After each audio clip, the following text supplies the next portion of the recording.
The desert day exhales its final warmth as evening settles over Babylon. You are standing before the Ishtar Gate, the northern entrance to the city, the ceremonial threshold, the passage between the world beyond and the world within. The gate rises before you, tall, much taller than seems necessary. The height is not just functional, is statement, is declaration, is the announcement that you are entering something extraordinary, something worthy of monumental architecture. The bricks are blue, deep blue, not the blue of sky, darker, richer. The blue of lapis lazuli, the blue achieved through glaze, through the careful application of mineral compounds to clay, through firing that transforms ordinary brick into something lustrous, something that catches light and holds it. The blue is not uniform. Variations exist. Some bricks are darker, some lighter. The surface is not flat color, but textured color. Depth created through subtle variation, through the interaction of glaze and light, and the slight irregularities of handmade objects. Animals are embossed on the gate: lions, bulls, dragons, mythological creatures. The animals are raised from the surface, molded in relief, each brick shaped to contribute to the larger image. The animals are repeated, pattern created through repetition. Rows of lions, rows of bulls, processions of mythical protectors. The embossed animals are glazed differently, gold, or yellow that appears gold. The color contrasts with the blue background, makes the animals visible, makes them dominant. The lions seem to walk across the surface. The bulls seem to emerge from the wall. The dragons seem to guard. The gate is shadow now.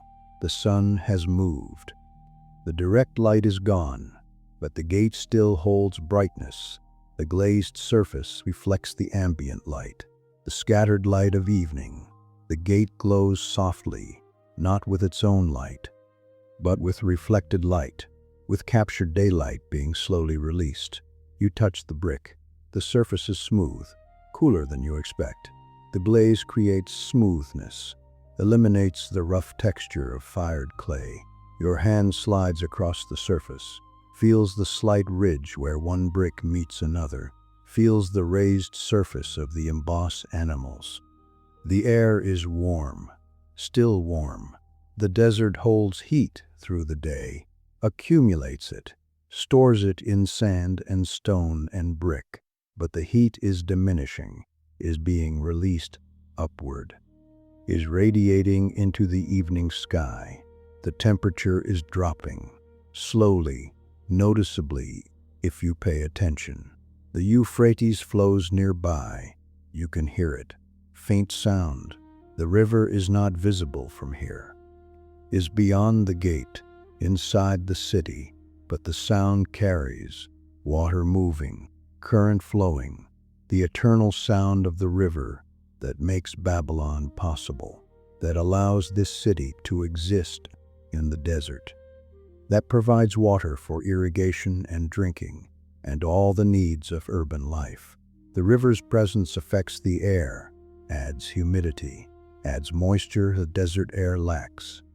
The air near rivers is different, softer, more comfortable. The humidity moderates temperature, makes evening cooling more pleasant, makes the transition from day heat to night cool more gradual. You notice the gate's thickness. The passage through it is not simple opening, is tunnel.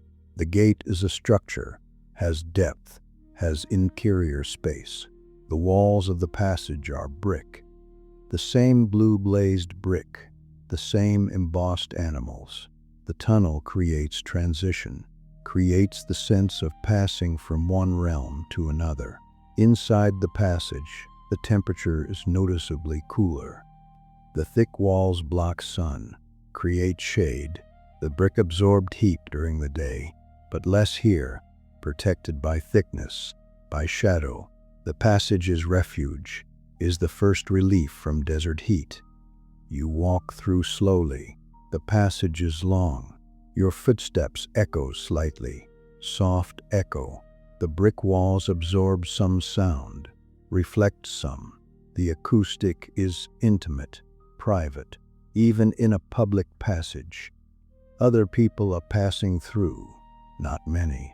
The day is ending.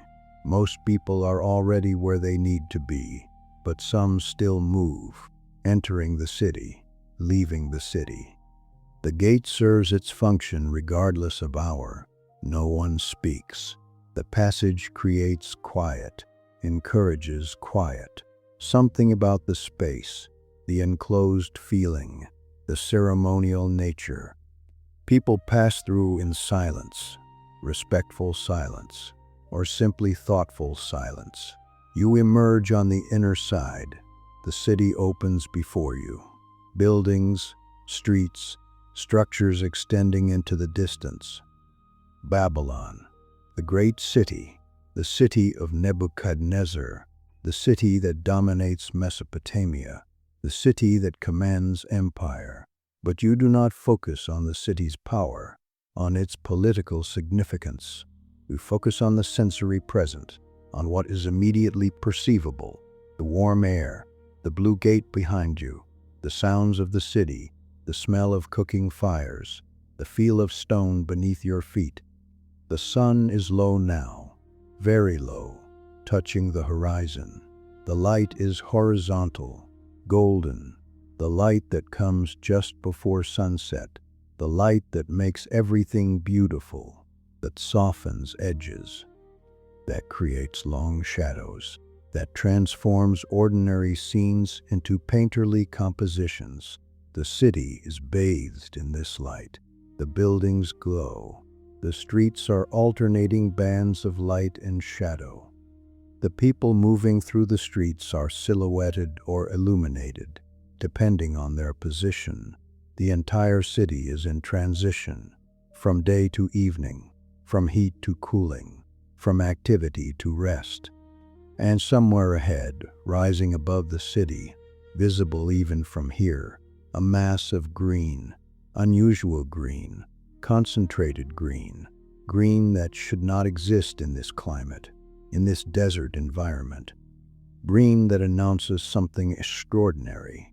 The gardens, the hanging gardens, the terraced forest that rises above Babylon, the wonder that you have come to see, the sanctuary that waits, patient, ready, existing in its own realm above the ordinary city below, but not yet. First, the city. First, the transition. First, the approach. The gardens are destination, but the journey matters. The gradual movement from desert to gate, to city to garden. Each stage preparing you for the next. Each stage creating readiness. The evening settles deeper. The warmth continues to fade. The city begins to light lamps, small flames appearing in windows, in doorways, in street corners. The artificial light is minimal, barely competes with the fading natural light, but announces human presence, announces that the city continues. That night is not abandonment, but transformation. You begin walking into the city, toward the gardens, slow walking, unhurried. The pace of evening, the pace of transition, the pace that allows noticing, that allows the journey to be experienced rather than merely completed. The streets of Babylon are narrow, not all streets. The processional way is wide, grand, but the ordinary streets, the residential streets, the streets where daily life happens, these are narrow, intimate. Buildings close on either side. The buildings are brick, mud brick, sun-dried or fired, the same material as the gate, but unglazed. Natural brown-red color, the color of clay, the color of earth. The buildings are simple, rectangular, flat roofs, small windows, architecture suited to climate, to the need for shade, for thermal mass, for protection from heat. The streets are paved with stone, fitted stones, worn smooth by countless feet, by carts, by animals, by the accumulated traffic of a living city. The stones are uneven, not perfectly level, but functional, better than unpaved earth, especially in rare rain. Clay lamps are being lit. You see them through doorways, through windows, small flames, oil lamps. The flames are yellow, warm. The lamps provide limited light, just enough to see within a single room, just enough for final tasks of the day, for preparing evening meals, for settling into night routines. Smoke rises from many buildings, cooking fires, baking ovens. The ovens have been burning all day, have produced the bread that sustains the city. Now they are cooling. The fires are being allowed to die. The heat will dissipate through the evening. By morning, the ovens will be cold, will be rebuilt, will begin the cycle again. The smoke smells of bread, of grain, of the basic sustenance. The smell mixes with other smells: cumin, coriander, onions, the spices and vegetables that flavor food, that make meals more than mere nutrition. The culinary smells of a city at dinner time. People are visible but not numerous. Most are inside, are in their homes. The public day is ending. The private evening is beginning. The few people still in the streets move with purpose, heading home, completing final errands, moving toward rest. You pass a temple, one of many. Babylon is city of temples, dedicated to various gods. This temple is modest, neighborhood temple, not the great temples of the city center, but sacred nonetheless, serving its community, providing ritual space, connecting daily life to divine realm. The temple is stone, better stone than residential buildings, more carefully cut, more precisely fitted. The entrance shows carved reliefs, gods, symbols, the iconography of belief, the visual language of religion. The temple is quiet. The day's rituals are complete. The priests have withdrawn. The building rests, waits for tomorrow's ceremonies, for tomorrow's prayers. The temple is patient, has been here for generations, will be here for generations more. You continue walking. The streets curve, follow organic patterns. Babylon was not entirely planned, grew over time, accumulated structures, accumulated paths. The result is not grid, is more complex, more human scale, more interesting to navigate. Gradually the buildings change, become sparser. The residential district is ending. Open space increases.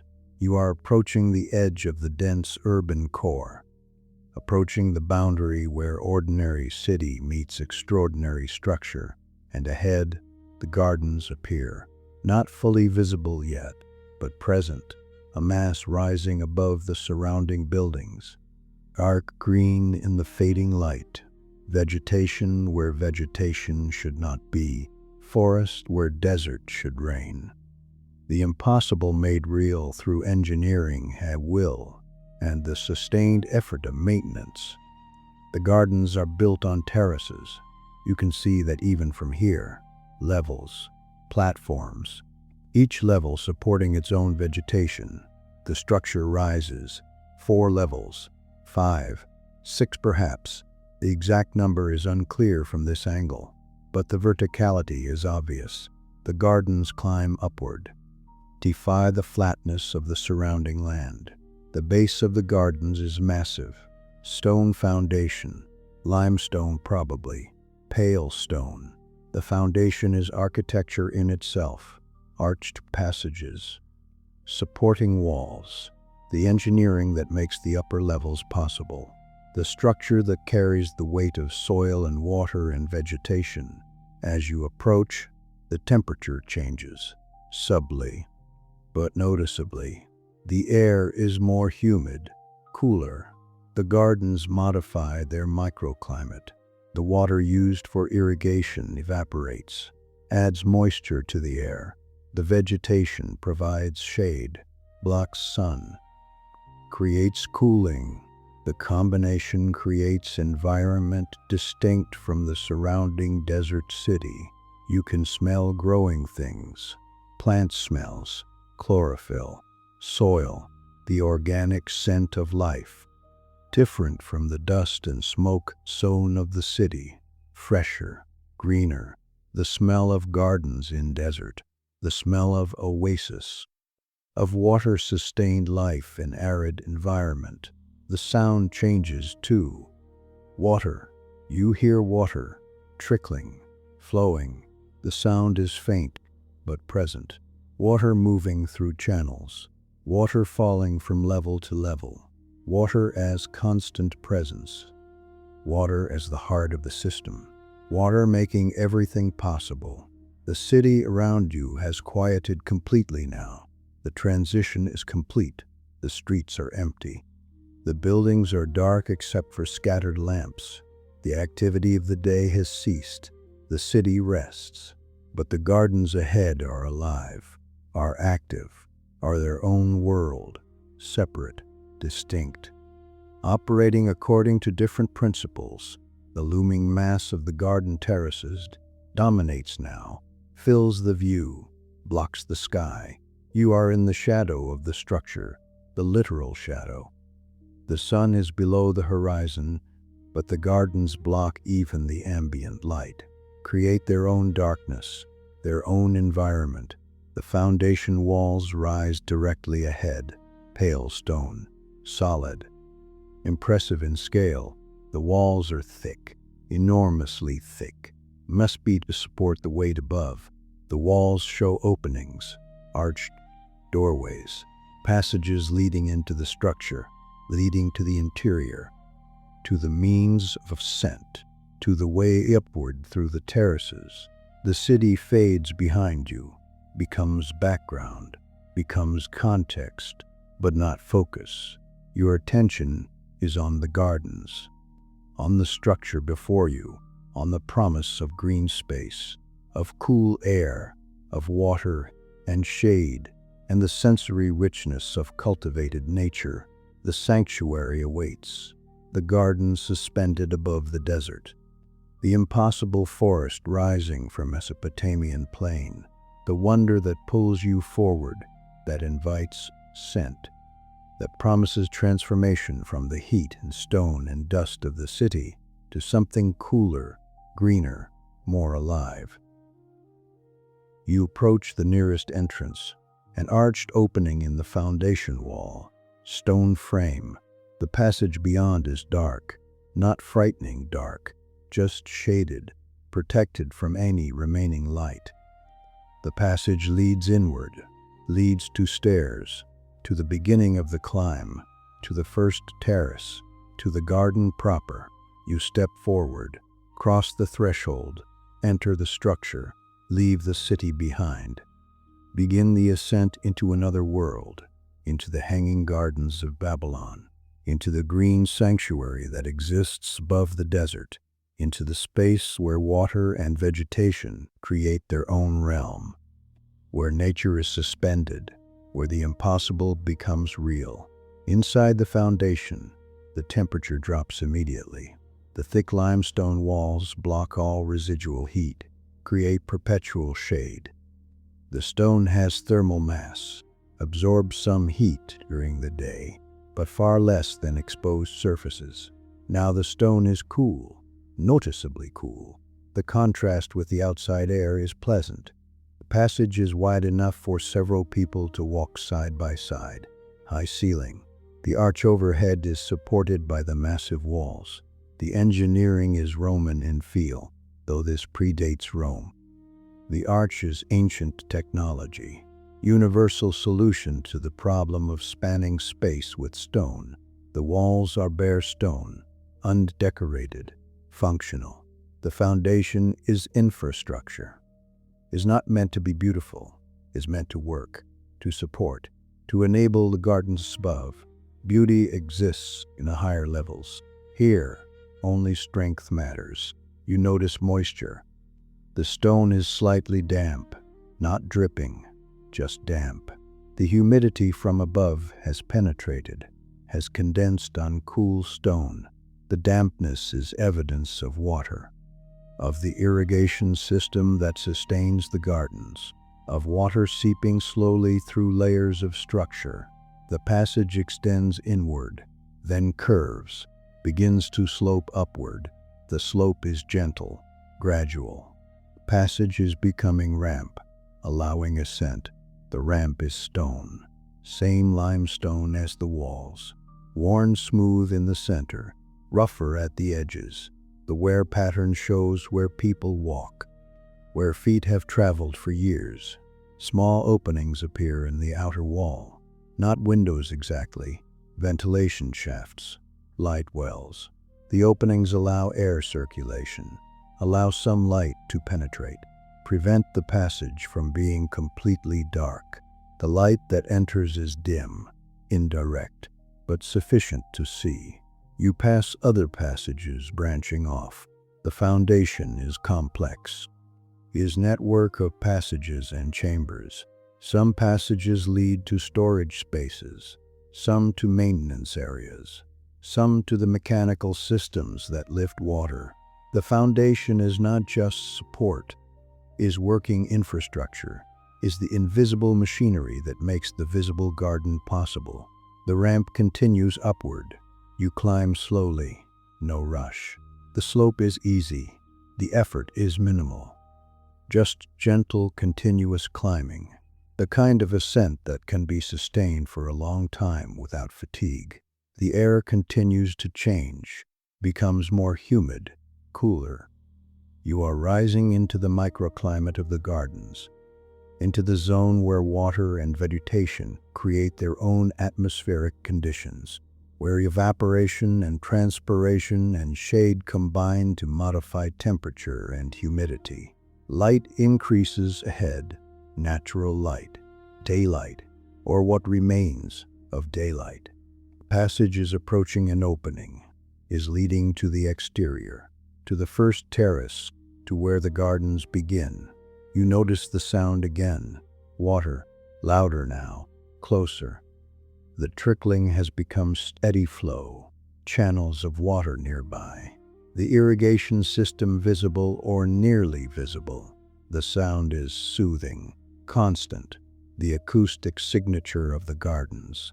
The sound that will accompany you through all the terraces. The passage opens. You emerge onto the first terrace. The transition is sudden, from stone tunnel to open space, from bare architecture to vegetation, from dry to humid, from dim to light, all at once.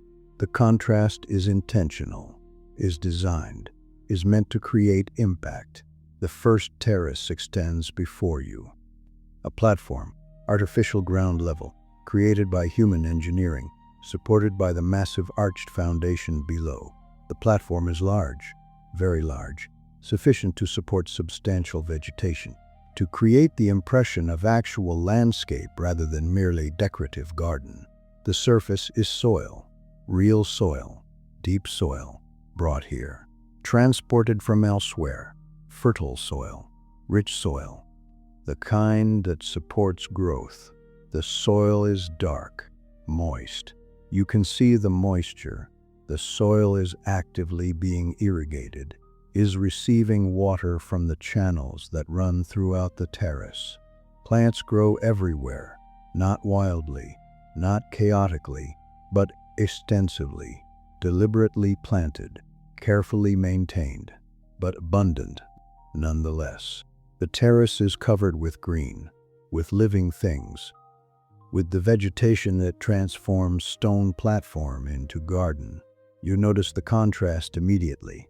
The foundation below was stone, dry, cool, solid, unchanging, but the terrace above is living, moist, green, dynamic, growing. The contrast is fundamental. Is the contrast between geology and biology, between the permanent and the temporal, between the human-made and the naturally growing. Dry desert below, humidity above. That is the essential truth.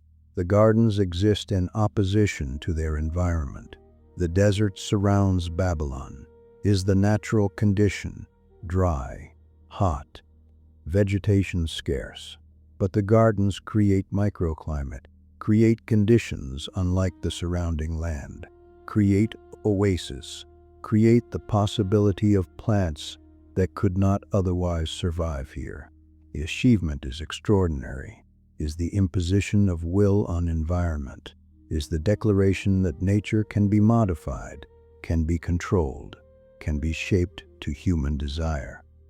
The gardens are not natural, are profoundly artificial, but the result feels natural, feels right, feels like the world as it should be, rather than as it is.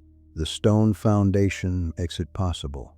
The massive investment in cut stone, in quarrying and transport and construction, in creating the permanent platform that can support the temporary garden. Without the foundation, no gardens. The stone is prerequisite, is the price paid for green. You walk onto the terrace, feel the soil beneath your feet, soft, yielding, different from stone streets, different from packed earth.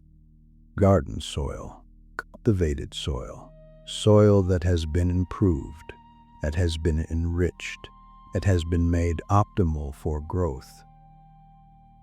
The air is noticeably cooler here. Combination of water and shade and evaporation creates cooling. The temperature is perhaps 10 degrees lower than the city streets below, perhaps more. The difference is substantial, transforms, experience, makes the terrace comfortable, pleasant, a refuge from desert heat. The humidity is palpable, you can feel it. The air is soft, not dry and harsh like desert air. The moisture changes how the air feels against your skin, makes breathing easier, makes the environment less aggressive, more gentle, more welcoming. Ivy climbs the walls, the retaining walls that define the terrace edges. The walls are brick, fired brick, strong enough to contain the soil, strong enough to resist the pressure of water-saturated earth. But the brick is not visible, is covered, completely covered with ivy. The ivy is dense, thick, multiple layers of leaves. The plant is healthy, is thriving. The leaves are dark green, glossy, well-watered. The ivy softens the architecture, hides the straight lines, makes the garden feel more organic, more natural, less obviously constructed. Water channels cut through the terrace, small channels, stone-lined. The channels carry water from the central distribution system to various areas of the terrace. The water flows constantly, slowly, deliberately. The flow rate is controlled, is precise. Too fast would erode, too slow would not irrigate effectively. The flow is optimized, is the result of generations of refinement. You approach one of the channels, look down. The water is clear, moving, the channel bottoms visible, stones, arranged to create gentle flow, to prevent stagnation, to keep water fresh. The water catches the remaining evening light, sparkles slightly, beautiful in its simple functionality.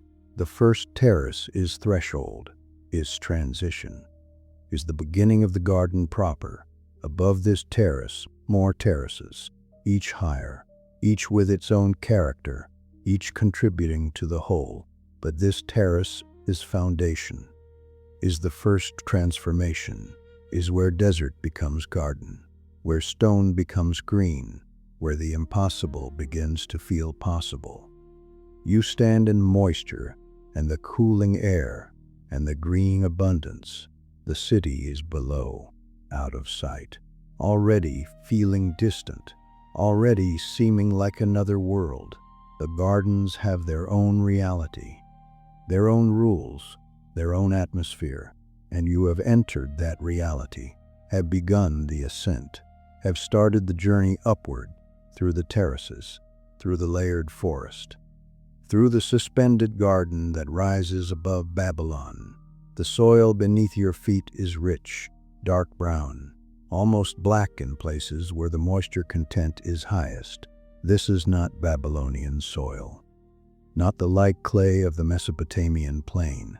This soil was brought from elsewhere, from river valleys, from places where organic matter accumulates, where vegetation decays and enriches earth naturally. Creating this depth of soil on an artificial platform required extraordinary effort, required transporting countless loads, required building drainage systems to prevent waterlogging, required engineering solutions to problems that do not exist in ground-level gardens. The soil is achievement, is investment, is the medium that makes everything else possible. You notice the plants are arranged deliberately, not randomly scattered, but planted according to design, according to some organizing principle. The taller plants toward the terrace edges, the lower plants toward the center. This creates visibility, allows each plant to receive light, allows the human eye to see the full composition from various angles. Jasmine vines spread across one section. The vines climb supports, wooden stakes, trellises. The jasmine is blooming. White flowers, 5-petaled, simple. The flowers are small individually, but numerous, scattered throughout the vines, creating the impression of stars against green sky.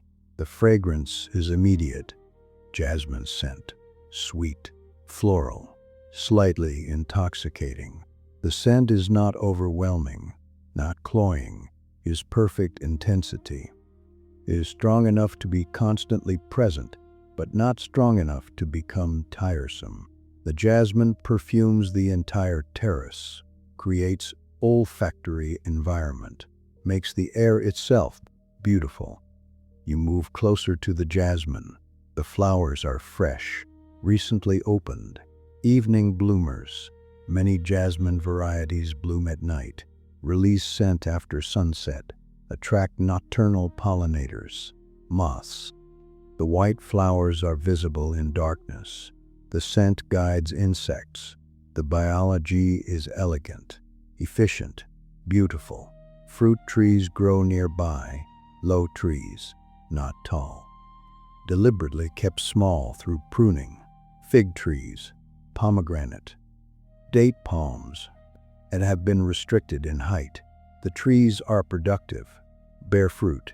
The figs are visible, dark purple, ripe or nearly ripe.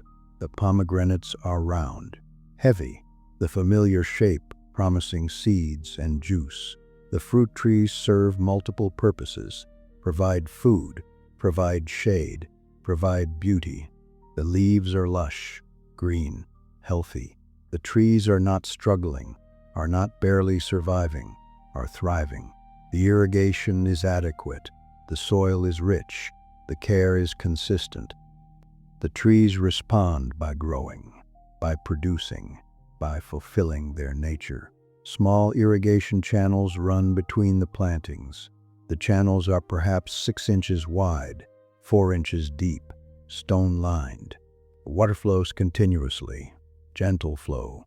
The channels form networks, branch and rejoin, distribute water throughout the terrace.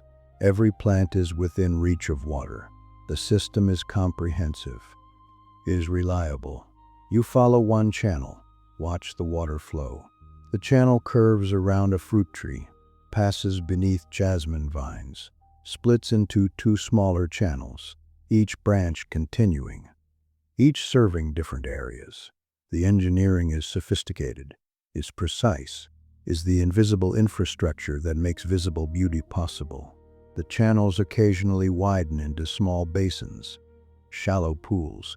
The basins allow water to slow, to settle, to be available for plants with roots nearby. The basins also create habitat. You notice insects, water skimmers, small beetles. The insects are part of the ecosystem, are evidence that the garden is not just human creation, but has become home for other life. Birds are present. You hear them before you see them. Calls, songs, evening songs. The birds are settling for the night, finding perches, establishing positions. The garden provides habitat, provides nesting sites, provides food. The birds have colonized the terraces, have made the gardens their own. A small bird lands on a fig branch, brown, nondescript, perhaps a sparrow. The bird is unconcerned by your presence, is accustomed to humans. The gardens are public space, are visited, are walked through. The birds have adapted, have learned that humans here are not threats. The bird pecks at a fig, opens the skin, feeds on the interior. The fruit is ripe, sweet. The bird eats quickly, efficiently, then flies to another branch, disappears into the foliage. The interaction is brief, but tells you something. Tells you the garden is established, is mature, has been here long enough for wildlife to integrate, to depend on it. Ivy climbs everywhere, not just the retaining walls, but also frames, supports. The ivy is enthusiastic, grows rapidly, requires management. Without pruning, ivy would overwhelm, would cover everything, would obscure other plants. But managed, controlled, directed, the ivy is beautiful, is the green blanket, is the living architecture. The ivy leaves are various sizes, young leaves small, older leaves larger, mature leaves deeply lobed. The variation creates texture, creates visual interest. The ivy is not uniform surface, is complex, is layered. Light and shadow play across the leaves, create depth, create the impression of thickness, of substantial growth. You notice the temperature again, how much cooler the terrace is than the city. The plants contribute through transpiration, through the release of water vapor from leaves. The process is continuous, is natural air conditioning. The more plants, the more cooling. The gardens are dense with plants. The cooling is significant. The humidity is comfortable, not oppressive. Not the heavy humidity of tropical environments, but present, noticeable. The air has substance, has moisture. Your skin does not feel dry, does not feel tight. The humidity is therapeutic, is relief from desert aridity. Shade is everywhere.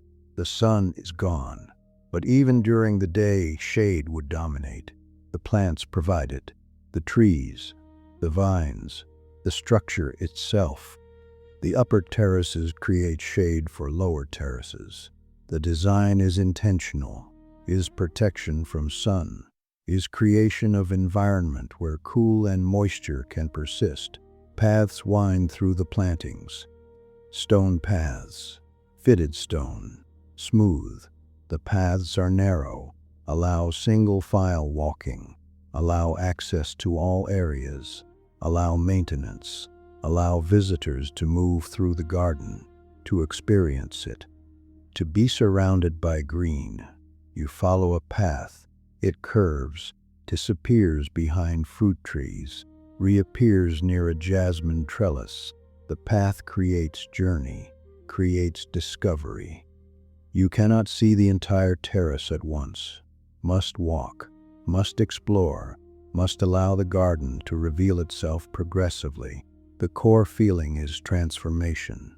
The desert disappears, is no longer relevant, no longer present in consciousness. The garden creates its own reality, its own environment, its own sensory world. You are not in desert, are not in city. are in garden. The transformation is complete. A garden begins. Not just any garden, but this garden. The hanging garden, the suspended forest, the green sanctuary rising above Babylon. The terrace is foundation of that sanctuary, is the first level, is where the transformation initiates, is where stone and soil and water and care combine to create life where life should not be. The evening deepens, the light fades further, but the garden does not become threatening, does not become dark in ominous sense, becomes intimate, becomes enclosed. The darkness is gentle. Is the garden settling? Is the plants resting? Is the transition from day to night happening in this green space as it happens everywhere? But here, surrounded by life, the transition feels different. Feels like the garden is breathing, is exhaling the day, is preparing for night, is continuing its existence through another cycle. You remain on the path, surrounded by jasmine fragrance, by the sound of flowing water, by the presence of living plants. The first terrace has received you, has welcomed you into the garden proper, shown you what is possible, what has been achieved, what exists here above the desert, above the city, above the ordinary world, and above you more terraces, more gardens, more green. The journey continues upward. The ascent is not complete. The first terrace is beginning, is threshold, is invitation. The garden above calls, promises more, promises deeper immersion, promises the full experience of this impossible place, this suspended forest, this hanging garden of Babylon. You find stairs, stone stairs, cut into the retaining wall. The stairs are narrow, steep, rising from the first terrace to the second. The stairs are wet. Water flows down them, not heavily, just a thin film. The stone is slick. You climb carefully, deliberately. The wetness makes the stone treacherous, but the water also makes the ascent beautiful. The water comes from above, from the second terrace, from the irrigation system that operates on all levels. Water used on the upper terraces eventually drains downward. Gravity pulls it. The drainage is intentional, is designed. The water that has irrigated one level falls to irrigate the next. The system is efficient, uses water multiple times, maximizes the value of every drop. As you climb, the sound of water increases. What was gentle trickling becomes more present, more varied. You hear not just flow in channels, but falling water, small waterfalls, water dropping from level to level. The sound is layered, multiple streams, multiple falls. The acoustic creates texture, creates complexity, creates the sense that water is everywhere. You emerge onto the second terrace. The view changes immediately. You are higher, above the first terrace, above the foundation. The elevation provides perspective, provides sightlines. You can see across the first terrace, can see the layout, can understand how the plantings are arranged. The elevation reveals pattern that was invisible from within, and you can see the city. Babylon spreads below, buildings, streets, the Euphrates winding through. The city is smaller from here, is contained, is finite. The elevation creates distance, creates separation. The city is there but not immediate, not pressing. The garden maintains its own space, its own separation from urban life below. But the second terrace is denser than the first. More vegetation, more water, more complexity. The transformation continues. The garden becomes more garden, more complete, more immersive. Narrow stone channels are everywhere. More channels than on the first terrace. The channels run in parallel lines, run diagonally, run in curves. The network is complex, is deliberate, is engineered to distribute water to every section, to every plant. The channels are the veins, the circulatory system. The water is the blood, the life-giving flow. The channels are carved from stone, limestone, the same stone as the foundation. The carving is precise. The channels have even depth, even width. The craftsmanship is excellent, is necessary. Poor construction would create leaks, would waste water, would fail. The channels are permanent infrastructure, built to last, built to function for generations. Small waterfalls appear where channels descend from higher to lower sections of the terrace. The falls are miniature, perhaps 6 inches, perhaps 12, small enough to be gentle, large enough to create sound. The waterfalls, splashes, creates foam. The foam dissolves. The water continues flowing. The process repeats endlessly. You approach one waterfall, stand close. Feel the spray, tiny droplets, mist. The mist touches your face, your hands, cool, refreshing. The mist is the finest irrigation, is water suspended in air. The mist settles on plants, on soil, provides moisture, provides cooling. The mist is byproduct of the falls, but beneficial byproduct, contributes to the garden's microclimate. Water pools in shallow basins. The basins are intentional, are carved depressions, are designed to hold water, to create small reservoirs. The basins are lined with stone, are shallow, 6 inches deep perhaps. Clear water, still water in the basins, despite the flow around them. The basins reflect the sky, the darkening sky, the evening sky transitioning from blue to deeper blue, to purple. The reflections are imperfect. Ripples disturb them, but present nonetheless.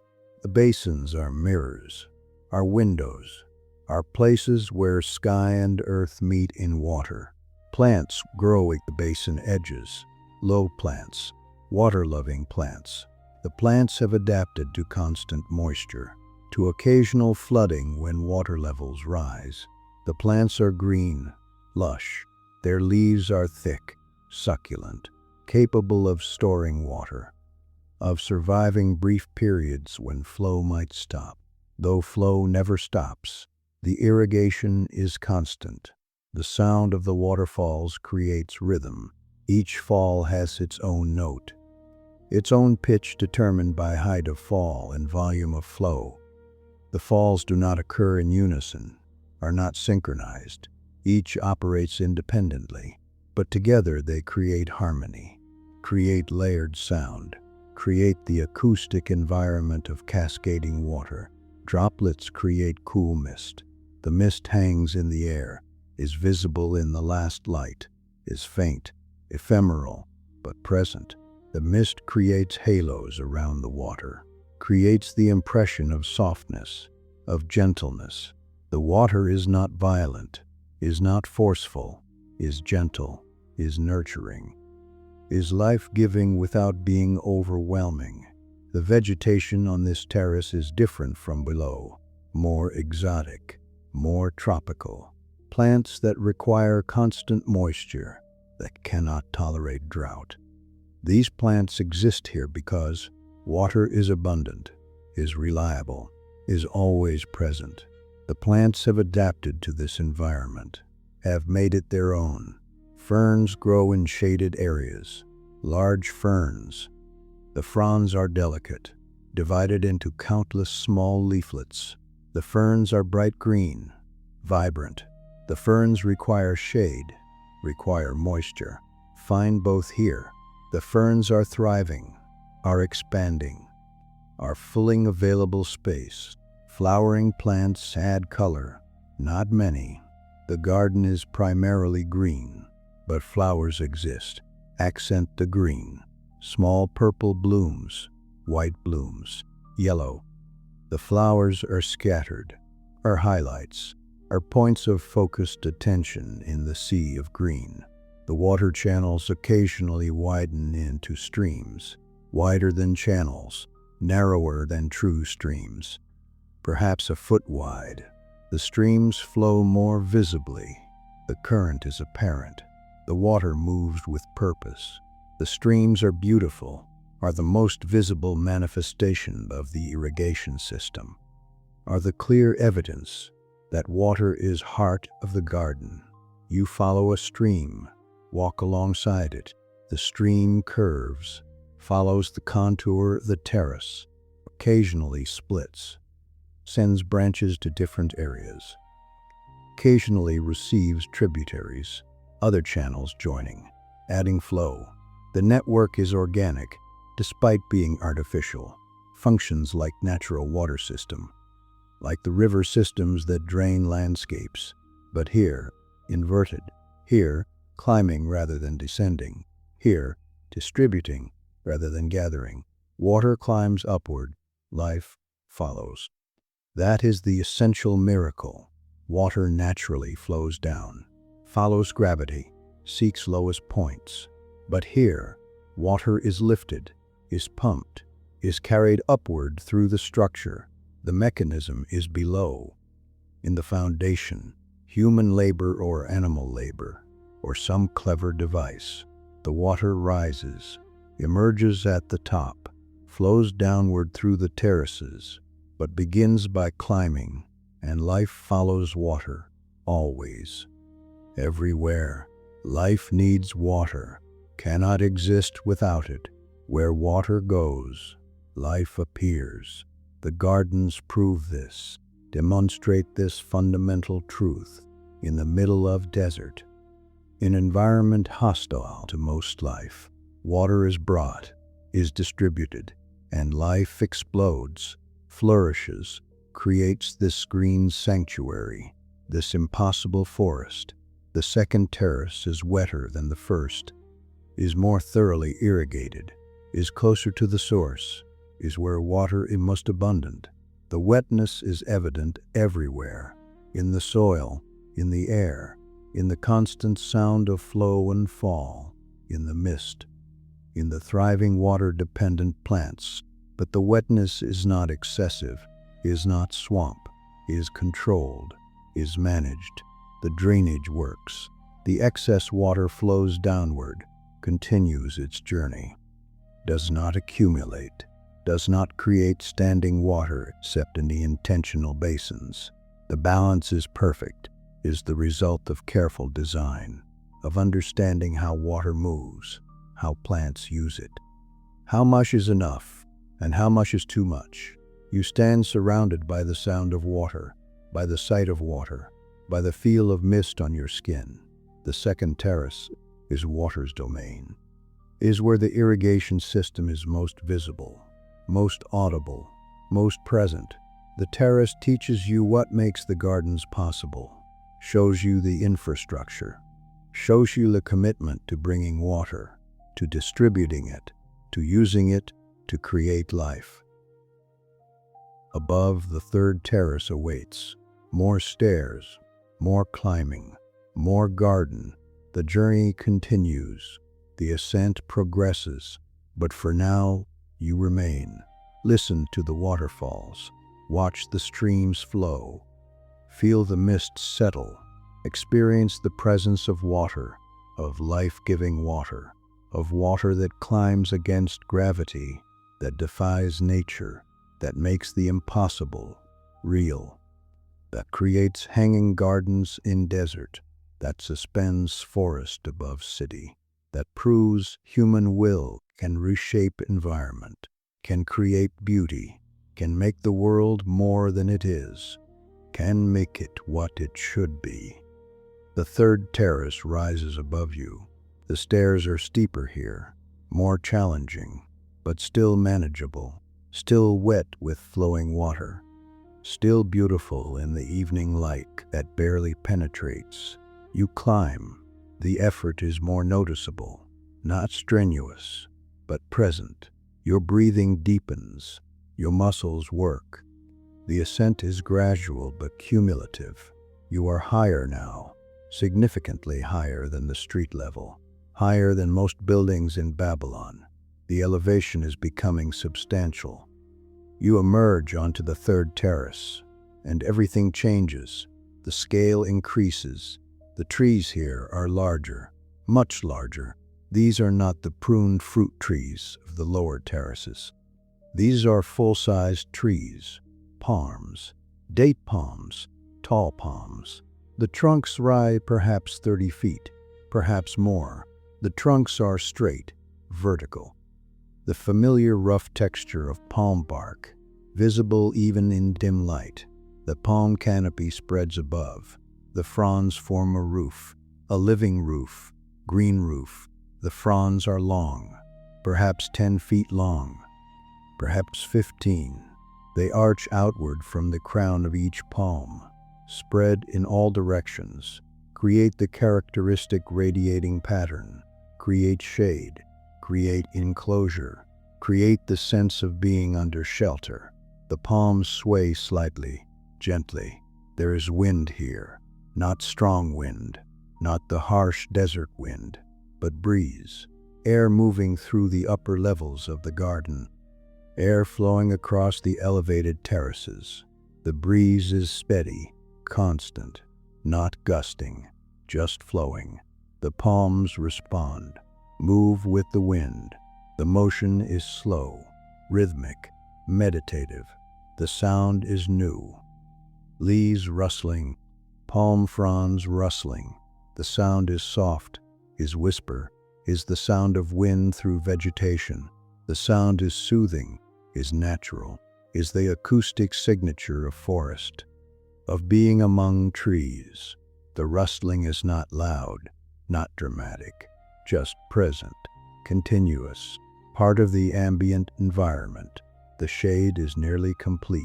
The palm canopy blocks most light. What little evening light remains is filtered, is diffused, is scattered. The terrace exists in green-tinted twilight. The color of the world is green. The light that penetrates is colored by passing through fronds. Everything has green cast, green ambience, green atmosphere, tall date palms swaying. That image defines this terrace, is what makes it distinct. The lower terraces had plants, had vegetation, but this terrace has trees, has scale, has height, has the vertical dimension that creates forest feeling, that creates the sense of being in wilderness, in nature, not in human-constructed garden, but in place where trees dominate, where trees create the environment. The dates are visible, hanging from the palms, clusters of fruit. The dates are golden brown, ripe or nearly ripe. The clusters are heavy, bunste stems they hang from. The dates are food, are valuable, are harvested.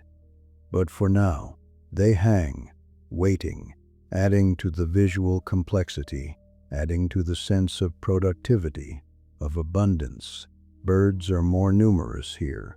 The canopy provides habitat, provides nesting sites. The birds move through the fronds, flit from palm to palm, call to each other. The calls are varied, different species, different voices. The birds are settling for evening, finding positions, establishing where they will spend the night. One bird lands on a frond near you, visible for a moment, small body, quick movements, then gone, disappeared into the green. The bird is comfortable here, is at home. The palms are the bird's world. The bird knows nothing else, was born here perhaps, will die here, will spend its entire life in this elevated forest. Shade spreads across stone paths. The paths continue here. Wind between palm trunks, lead deeper into the terrace. lead to sections not immediately visible. The paths invite exploration, invite walking, invite discovering what exists in the shaded areas. In the deeper parts of the palm grove, you follow a path. The palms surround you, trunks on all sides. Looking up, you see only fronds, only green. The sky is blocked, is invisible. You would be in actual forest, in ground-level palm grove. The elevation is not apparent. The fact that you are on an artificial terrace suspended above a city is not evident. The palms create complete illusion, create the sense of natural environment, but small reminders exist. The irrigation channels, still present, still flowing. The channels run between palm trunks, provide water to the roots. The palms are deeply rooted. The soil here is deep, deeper than lower terraces. Must be to support such large trees. The engineering required to create sufficient soil depth at this elevation is remarkable. Is testament to commitment, to resources invested, to determination to create real forest, not simulacrum. The air is different here, is cooler. The shade contributes, the elevation contributes, but also the transpiration. The palms release water vapor constantly through their fronds, through the biological processes that move water from roots to leaves. The palms are living fountains, are constantly adding moisture to air, are creating their own climate. The humidity is higher than lower terraces, noticeably higher. The air is soft, is gentle. Breathing is easy, pleasant. The air has weight, has substance, is not thin desert air, is thick tropical air, is air modified by vegetation, by water, by the presence of life. You notice sounds, the rustling continues. But other sounds exist. Insects, buzzing, chirping. The insects are active in evening, are transitioning from day species to night species. The sound is layered, multiple insects, multiple species.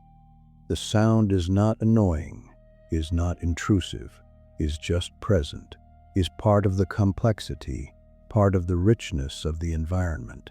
A breeze moves through the canopy, stronger than before. The fronds sway more noticeably.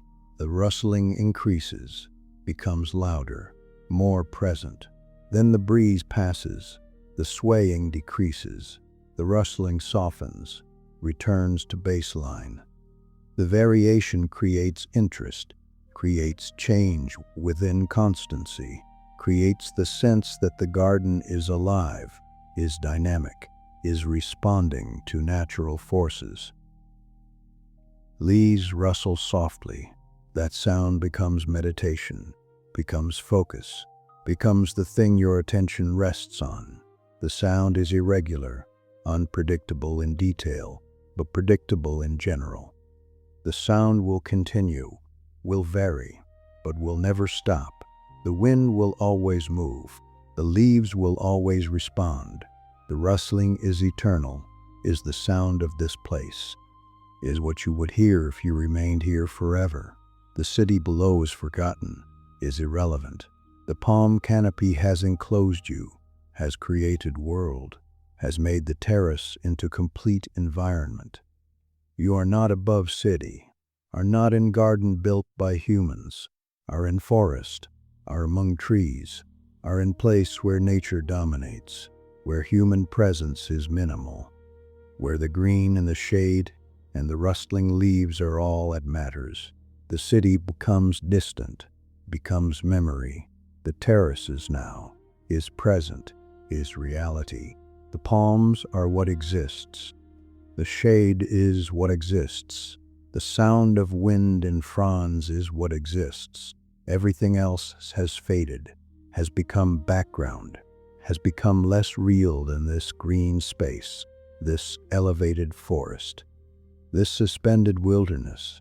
Only nature remains, not true statement. The terrace is artificial. The palms are planted. The irrigation is engineered. Human effort created this. Human maintenance stains it. But in the experience of being here, those facts recede. What is felt is nature. What is sensed is forest. What is known in the moment is green and shade and rustling and the presence of trees, of large trees, of trees that create environment, that dominate, that make the space what it is. You stand among the palms, look up at the canopy, listen to the rustling, feel the humid air, smell the green scent of growing things, experience the totality, experience the achievement, experience the impossible made real, the forest suspended above desert, the palms growing on stone, the green abundance in the midst of aridity. The third terrace has transformed you, has taken you deeper into the garden, has shown you what is possible when trees are added, when vertical dimension is created, when canopy forms and shade becomes complete. The lower terraces were preparation, were introduction. This terrace is immersion, is the full experience, is being inside the garden rather than beside it, is allowing the garden to surround you, to enclose you, to become your entire world. Above, more terraces wait. The journey is not complete, but something has shifted. You are no longer visitor, are participant, are part of the garden, are enclosed within it.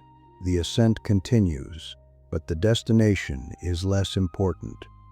Being here among the palms, in the shade, in the green, in the rustling presence of wind and leaves, this is enough. This is the gift. This is what the hanging gardens offer. This is why they exist. The stairs to the fourth terrace are nearly hidden, concealed by vegetation, by vines that have spread across the stone. You find the opening, begin climbing. The stairs are narrower here, more intimate, less formal. The ascent feels more like forest path, an architectural feature. You emerge into different world. The fourth terrace is smaller than those below, more concentrated, more deliberately composed. This is not forest, not canopy. This is garden in the formal sense, curated space, assembled collection, botanical showcase. The trees here are different, not palms, not fruit trees, cedar trees from Lebanon. The cedars are unmistakable, coniferous, evergreen. The needles are dark green, blue-green, the distinctive color. The branches spread horizontally, layered, creating the characteristic tiered appearance. The cedar scent is immediate, resinous, sharp, clean. The scent is different from jasmine, different from the green plant smells of lower terraces. This scent is medicinal, preservative, the scent that kept the cedar valuable, that made cedar wood precious. That caused cedar to be transported across vast distances to places like Babylon. The cedars are not tall, are perhaps 15 feet, 20, not the massive cedars of Lebanon's mountains, but substantial nonetheless. Mature trees, established. The trees have been here for years, have grown, have adapted to life on elevated terrace, have learned to thrive despite being far from their native mountains. Cypress trees stand nearby, also coniferous, but different form, vertical, columnar. The cypresses rise like dark green pillars, perhaps 25 feet tall, narrow. The foliage is dense, compact. The cypresses create vertical accents, create rhythm, punctuate the space, draw the eye upward. The combination of cedar and cypress creates Mediterranean atmosphere. These trees are from cooler climates, from mountains, from coastal regions where summer heat is moderated by elevation or sea breezes. These trees should not survive in Babylonian heat, but the garden's microclimate makes it possible. The constant irrigation, the shade from surrounding terraces, the cooling effect of water and vegetation, the conditions approximate what these trees need, allow them to survive, to grow, to contribute their character to the garden. Exotic flowers blooming everywhere. This terrace is dedicated to flowers, to color, to the visual spectacle that flowers provide. The flowers are not native, are imported, are brought from distant lands as seeds or cuttings or young plants, are cultivated here, are maintained through specialized care. You see colors, many colors, the purple of iris, the red of roses, the white of lilies, the yellow of flowers whose names you do not know. The flowers are arranged in beds, organized groups, each species together. Each bed a concentration of single color. The effect is dramatic, is visually striking, is the opposite of subtle. The flowers are in various stages of bloom. Some are fully open, petals spread, centers exposed. Others are buds, tight, potential. Others are past peak, petals beginning to fall, seeds forming. The variation is natural, is the reality of living things, is evidence that the garden is real, not static display. Petals catch the last light. The sun is gone, but ambient light remains, reflected light from the sky. The petals are luminous, seem to glow. The white lilies especially, the light catches them, makes them visible in the deepening twilight, makes them stand out against the darkening green of foliage.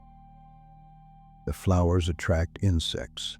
Bees are finishing their work, last visits before darkness. The bees move from flower to flower, efficient, focused, collecting final nectar, final pollen. The bees will return to hives soon, will cease activity for the night. But now in the last light, they work. Moths are beginning to appear, evening moths, night pollinators. The moths are attracted to white flowers, to fragrant flowers. The moths flutter, erratic flight. The moths land, probe flowers with long tongues, feed on nectar, inadvertently transfer pollen. Continue the cycle, enable reproduction, enable seeds, enable the persistence of these exotic species far from their origins. The irrigation here is delicate, small channels, narrow channels. The flow is minimal. Flowers need water but not flooding, need moisture but not saturation. The channels provide exactly what is needed, no more, no less. The precision is remarkable, is evidence of understanding, of botanical knowledge, of generations of observation and refinement. You notice the soil is different here, lighter, more sandy, better draining. Different plants need different soils. The gardeners understand this, provide appropriate medium for each plant. The soil on this terrace is customized, is blended, is engineered to support the specific plants growing in it. A garden assembled from many worlds. That is what this terrace is. That is its purpose, to gather, to collect, to display the botanical diversity of the known world, to show that Babylon's reach extends far, that trade routes bring not just goods but living things, that knowledge includes knowledge of plants, of how to grow them, of how to maintain them far from their native environments. Cedar from Lebanon, brought overland, through mountains, across deserts, transported as young trees probably, planted here, tended, given the conditions they need, made to thrive. The cedars are statement, are proof of capability, of determination, of the value placed on beauty, on having what is rare, what is distant, what is difficult. Cypress from the Mediterranean coast, shipped by sea perhaps, or brought overland like the cedars. Either way, transported with care, with understanding that the trees are valuable, are worth the effort.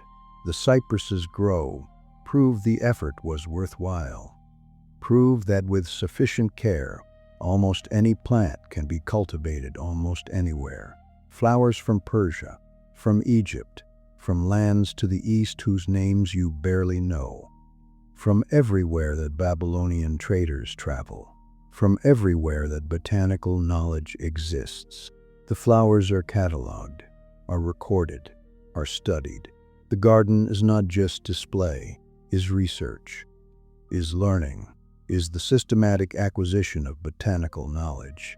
The color is overwhelming, not in negative sense, in wonder, in the accumulated impact of so many flowers, so many hues, so many variations of red and yellow and purple and white and pink and orange. The color is nature's palette displayed, is the visual richness that evolution has created, that plants use to attract pollinators, that humans appropriate for beauty, for pleasure, for the simple joy of seeing color concentrated. The fragrance is complex. Each flower species has its own scent. Rose scent, lily scent, jasmine from lower terraces, cedar resin, all mixing, all blending, creating olfactory environment that is unique. That cannot be experienced elsewhere. That is the specific combination of these specific plants in this specific arrangement. Walk slowly. Allow the colors to wash over you. Allow the scents to penetrate. Allow the visual and olfactory richness to be absorbed. This terrace sensory feast is designed to be, is curated for maximum impact. For the experience of botanical abundance, of natural beauty concentrated and enhanced, the light continues to fade. The colors dim. What was vivid becomes subdued. The flowers remain but become darker, become silhouettes. The visual impact shifts from color to form, from brightness to shadow. The transition is gradual, is beautiful in itself. Is the garden moving from day version to night version, but in the fading light, something becomes clear. The flowers are temporary, are ephemeral, will fade, will die, will be replaced by new flowers next season. But the cedars remain, the cypresses remain. The permanent trees anchor the temporary display, provide continuity, provide the structure that allows the flowers to be showcased, provide the lasting element in the midst of change. A garden assembled from many worlds. The phrase returns, resonates. This terrace gathers, concentrates, displays, shows what is possible when resources and knowledge and determination combine, shows what empire enables, what trade routes make available, what botanical expertise can achieve. The terrace is statement, is display, is pride, but also beauty, also wonder, also the human impulse to gather and cultivate and create environments richer than nature alone provides. The fourth terrace is peak of the botanical achievement, is where the greatest variety exists, where the most exotic species grow, where the visual impact is strongest. The lower terraces provided foundation, provided introduction. This terrace provides climax, provides the full demonstration of what the hanging gardens contain, of what they preserve, of what they make accessible to those who climb to this height. You remain among the flowers, among the cedars and cypresses, in the fading light, in the complex fragrances, in the visual richness that is dimming but not disappearing. The terrace has shown you what was gathered, what was brought from distant lands, what was assembled into single location, into vertical garden, into suspended forest, into botanical collection that exists nowhere else. That is unique to Babylon. That is the Hanging Gardens. The fifth terrace is different, sparser, more open. The vegetation is less dense. The trees are smaller, more scattered. This terrace is about space, about openness, about view, about the experience of being high above the city, above the ordinary world. You walk onto the terrace. Feel immediately the change in air movement.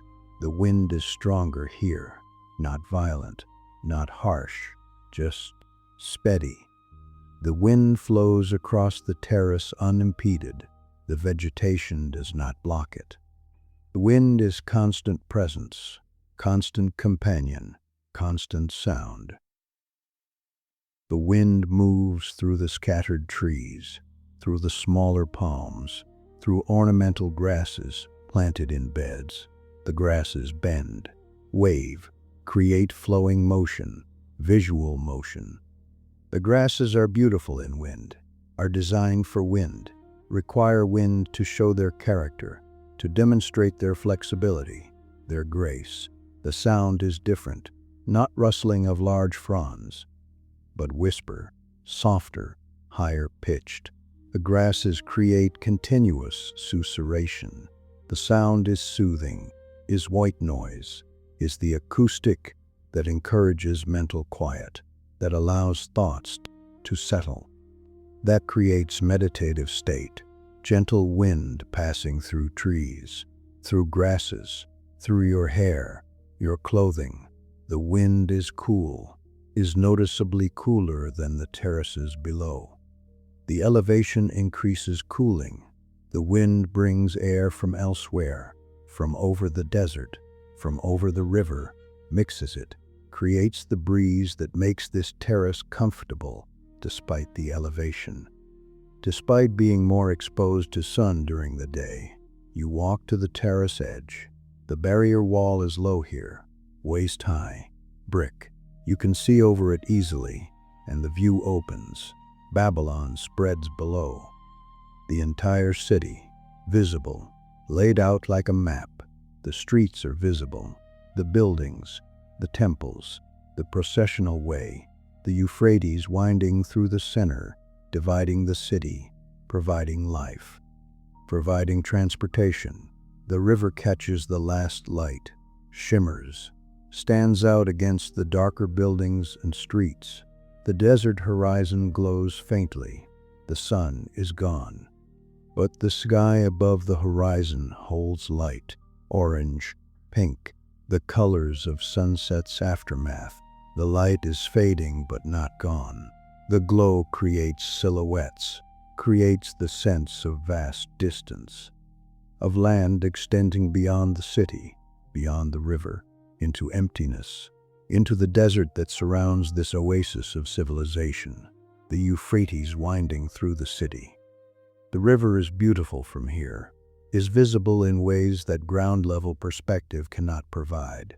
The curves are apparent, the flow pattern, the relationship between river and city, the way streets align with river, the way buildings cluster near water, the way the city exists in relationship to its water source.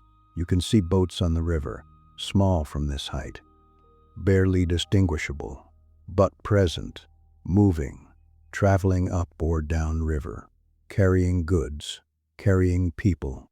The boats are evidence of ongoing life, of activity that continues despite the evening, of the city functioning, existing, continuing its daily cycles. The city is lighting lamps.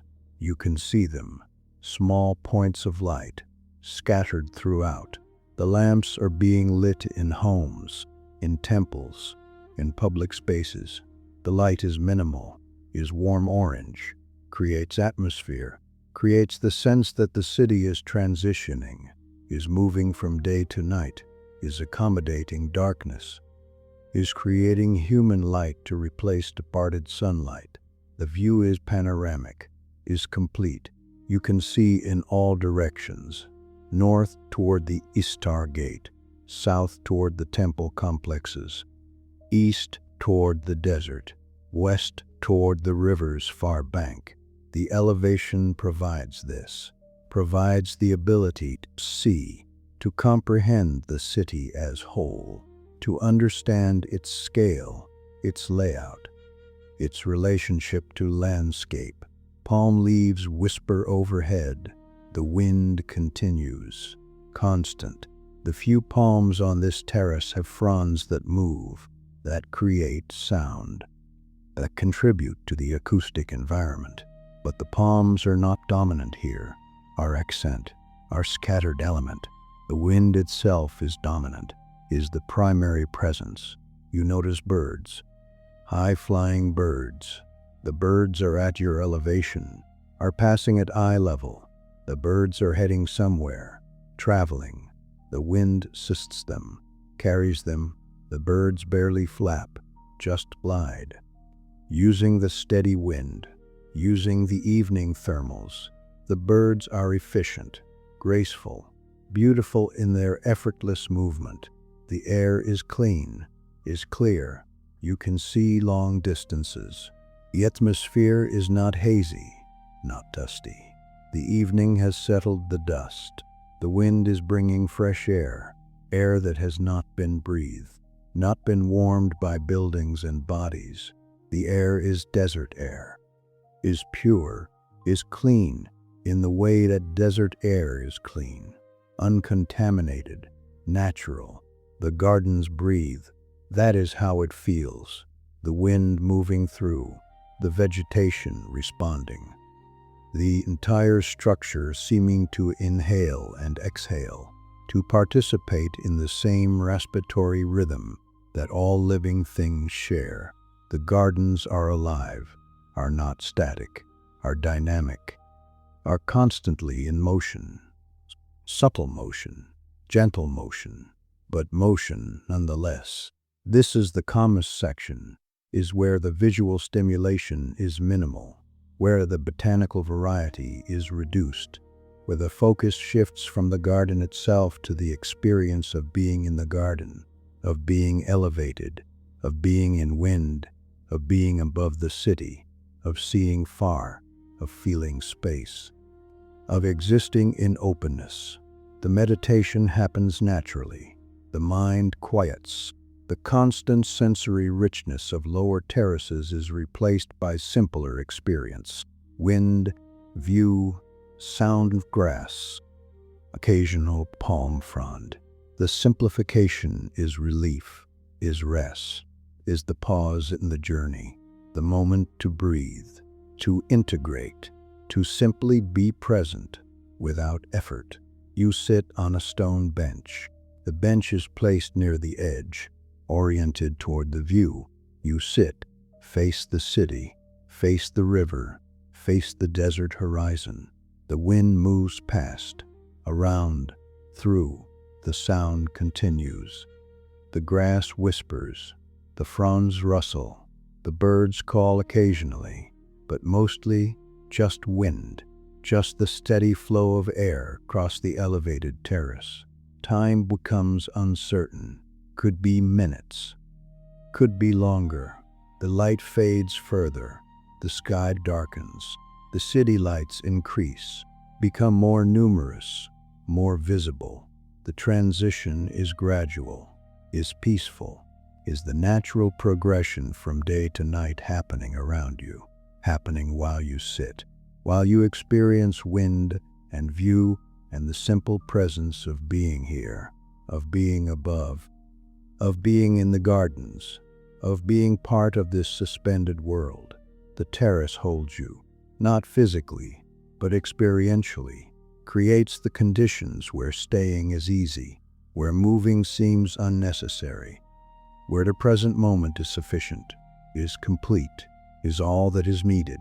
The wind continues, the view remains, the light fades, the city glows, and you sit, breathe, exist, in the gardens, above Babylon, in the wind, in the calm, in the perfect pause.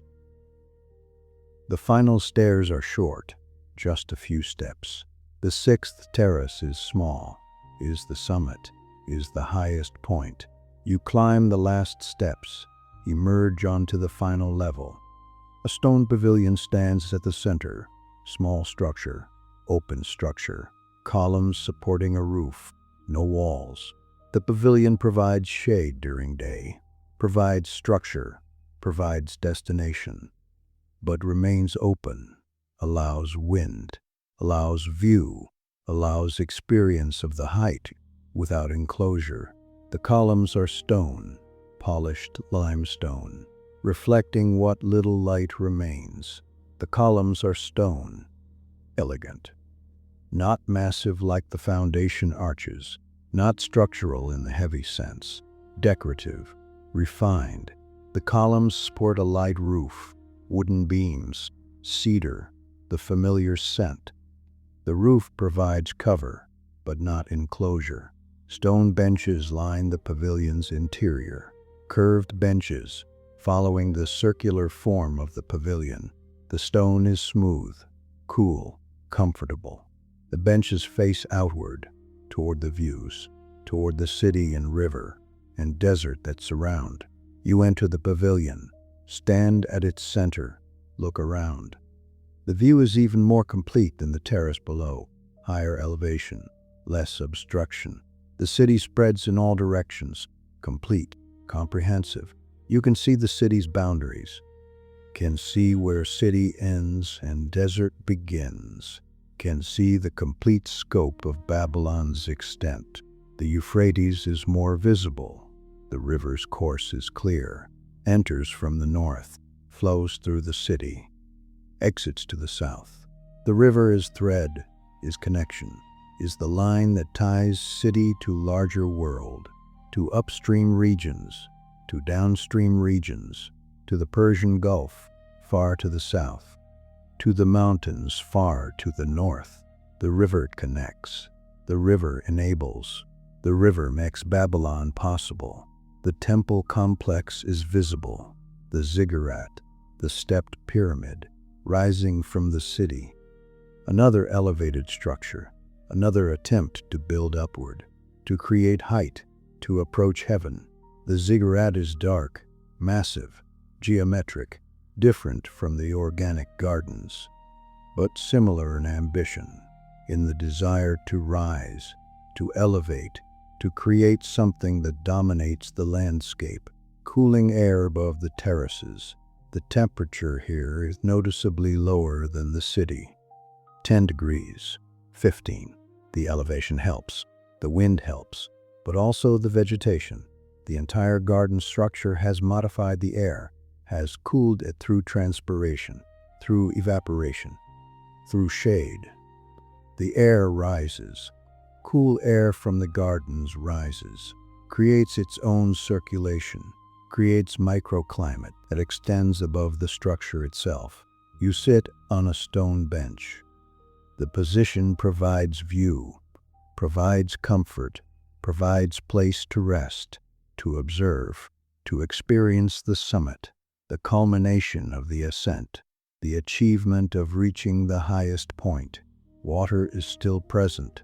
Even here, a small channel, a small basin, water trickles, flows. Even at the summit, the irrigation continues. A small garden exists, ornamental grasses, flowering plants. Maintained even here, even at the most difficult location. The commitment to green space extends to the very top. Nothing is excluded. No level is too high, too difficult.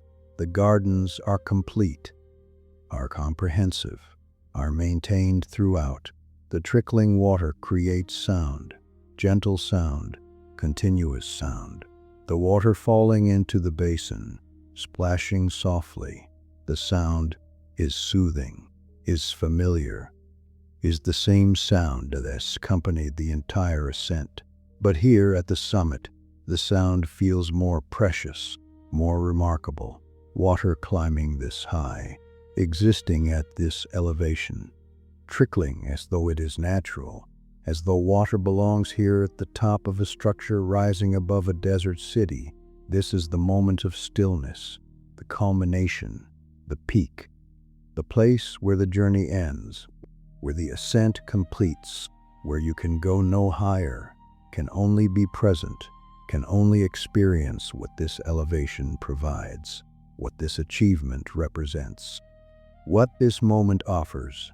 The sky is dark now, full night. Stars are appearing, not all visible yet, but emerging, the brightest first, then others, the familiar constellations, the patterns that humans have watched for millennia, the stars that guided travelers, that marked seasons, that connected Earth to cosmos. The stars are visible here, are clear, are bright. The elevation helps. The distance from city lights helps. The clean desert air helps. The city below is constellation too. Lights scattered, lamps burning, creating patterns, human-made patterns. Temporary patterns. The city lights will extinguish, will be relit tomorrow, will continue their cycle.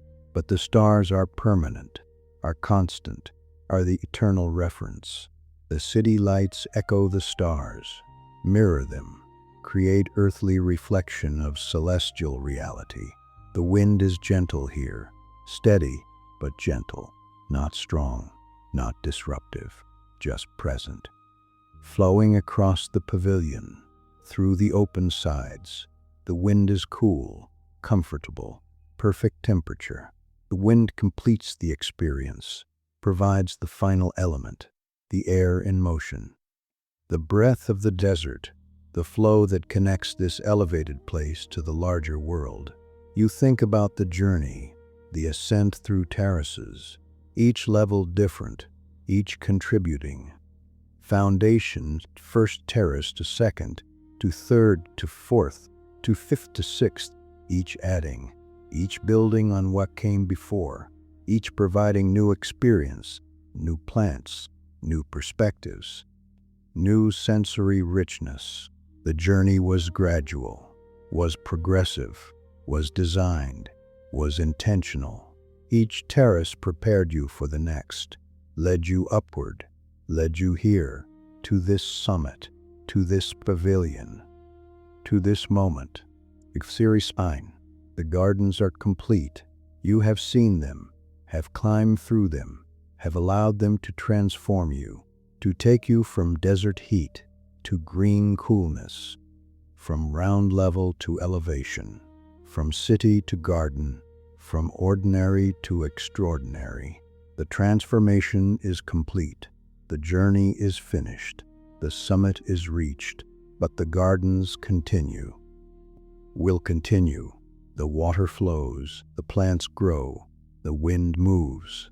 The gardens exist, independent of your presence, will exist after you descend, after you leave, after you return to the city below. The gardens are not for you specifically, are for everyone, are for anyone who climbs, who seeks, who desires the experience of suspended forest, of vertical garden, of green sanctuary rising above desert city. The pavilion holds you, not physically, but experientially. The stone benches, the trickling water, the view, the wind, the stars above, the lights below, all combine, create the perfect pause, the perfect moment, the peak of the experience, the summit of the journey, the place where everything converges, where effort meets reward, where climbing meets arriving, where seeking meets finding. This is the highest point, the final terrace, the ultimate elevation, the place above everything, above the city, above the ordinary world, above the desert, above the heat and dust and daily struggle. This is sanctuary, is refuge, is the place where peace exists, where calm persists, where the world becomes simple again, becomes just wind and stone and water and view, becomes essential, becomes real in the way that only elevated places are real, where perspective changes, where understanding shifts, where being high above changes how you see, how you think, how you experience existence. You remain in the pavilion, under the stars, above the city, in the wind, at the summit. This is where the gardens bring you. This is what they offer. This is their gift: height, perspective, cool air, flowing water, green space, and this moment of perfect stillness, perfect peace, perfect presence. The night deepens. The last light fades from the western horizon. The stars brighten, become more numerous. The sky is fully dark now. The city lights below are the only human illumination. The gardens exist in natural darkness. Moonlight will come later, but for now, just starlight, just the faint glow from below. Just the darkness that allows the world to rest. You descend from the pavilion, begin the journey downward, through the terraces, retracing the path, but the experience is different. Night changes everything. What was visible is now suggested. What was clear is now mysterious. The gardens transform in darkness, become different place. Same plants, same water, same structure, but experienced differently, felt differently, known through senses other than sight. Moonlight touches leaves. The moon has risen, not full moon, crescent, thin arc of light, but present, visible. The moonlight is silver, cool, soft. The light falls on the uppermost fronds, on the highest leaves, creates highlights, creates the suggestion form of texture, of the presence of vegetation even when details are invisible. The palm canopy is shadow, dense shadow. The moonlight does not penetrate. The fronds block it, create darkness beneath, but not threatening darkness, comforting darkness, enclosing darkness. The darkness of forest at night, natural darkness, safe darkness, the darkness that allows rest, that allows life to pause, that allows the daily cycle to complete. Water still flows. You hear it, cannot see it clearly, but hear it. The channels, the waterfalls, the trickling. The sound is more prominent now. Without visual stimulus, the auditory dominates. The water's sound fills the garden, creates the primary sensory experience, creates the awareness of flow, of constant movement, of the irrigation system continuing its work through night, through darkness, without pause. The sound is layered, near channels, distant falls. The complexity is audible. Each water source contributes. Each adds to the ambient sound. Together they create environment, create the acoustic that defines the gardens at night, the sound of water in darkness, the sound of life continuing, the sound that says the gardens live, breathe, function, even when unseen. Shadows deepen among vines, the jasmine, the ivy, the flowering vines. The shadows are complete. The vines are dark masses, forms without detail. But the fragrance continues. The jasmine still releases scent, still perfumes the air. The darkness does not stop the flowers, does not stop the biological processes that create fragrance. The scent tells you where the jasmine is, guides you, allows you to know the garden through smell, even when sight is limited. The desert is cooling completely. The temperature drops, not cold, not uncomfortable, but noticeably cooler than evening. The night temperature, the desert releases its heat rapidly, without moisture to hold warmth, without cloud cover to trap radiation. The desert cools, and the garden elevated above the desert cools too, but more slowly. The water moderates, the vegetation moderates. The garden remains comfortable even as the desert becomes cold. You reach the lower terraces. More moonlight penetrates here. The canopy is less dense. The light reaches the ground, illuminates paths, illuminates the channels. You can see well enough to navigate, well enough to move safely.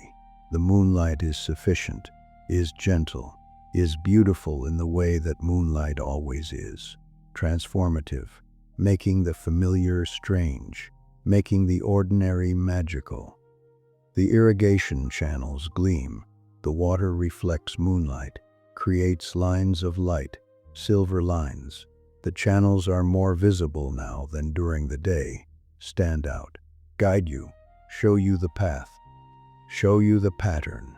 The network becomes clear, the engineering becomes apparent, the channels as art as well as function, as beauty as well as utility.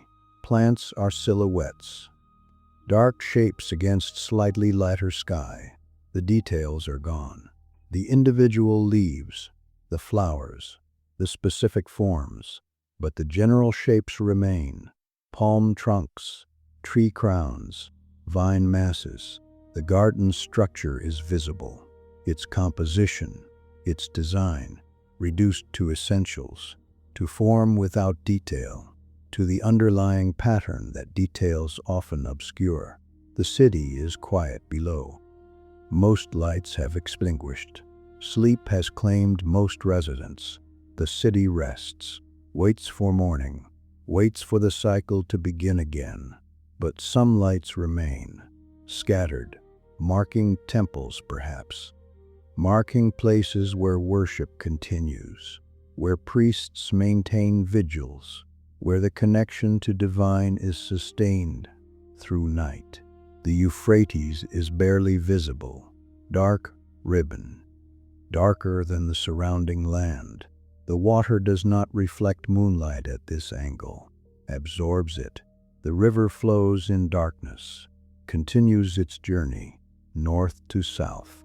The river does not rest, does not pause, flows constantly, day and night, through seasons, through years, through centuries.